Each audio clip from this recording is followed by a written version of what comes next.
फिरौन की बीवी जन्नती कैसे बनी? ये कहानी एक ऐसी औरत की है जिसने अल्लाह के लिए अपना सब कुछ कुर्बान कर दिया।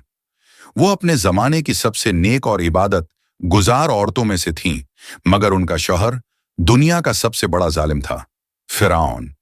वो सोने के महल्लात में रहती थीं, लेकिन उनके दिल में अल्लाह की मोहब्बत थी।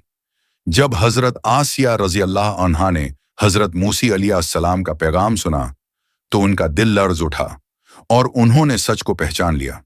वो हजरत मूसी अलैहिस्सलाम पर ईमान ले आए, दिल की गहराइयों से, बगैर किसी खौफ के। जब फिरौन को इस बात का पता चला तो वो गुस्से से पागल हो गया, अपनी ही बीवी के खिलाफ खड़ा हो गया। इसने हजरत आसिया रजी अल्लाह अन्हा को कैद कर दिया और कहा, या तो मूसी का इनकार करो या फिर मौत कबूल करो। फिरौन ने उन्हें सख्त सजाएं दी। जिस्म टूट रहा था, मगर उनका दिल अल्लाह को पुकार रहा था। इसी तकलीफ में हजरत आसिया रजी अल्लाह अन्हा ने दुआ की, ए मेरे रब, मेरे लिए जन्नत में अपने पास एक घर बना दे और मुझे फिरौन और उसके जुल्म से नजात अता फरमा। अल्लाह ताली ने उनकी दुआ कबूल फरमा ली।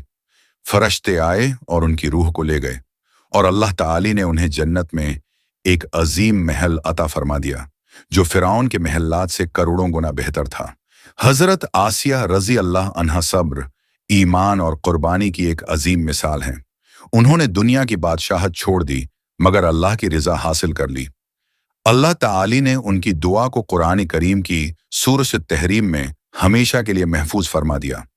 रब्बे अब्नी ली इंदका बैतम फी अल जन्नह।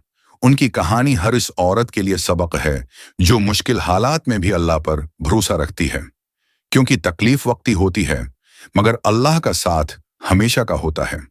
अल्लाह हमें भी ऐसा ईमान, सब्र और इस्तिकामत अता फरमाए कि हम हर हाल में सिर्फ इसी की रिजा को चुनें। आमीन। चैनल सब्सक्राइब करें और अगली इस्लामी कहानी का इंतजार करें।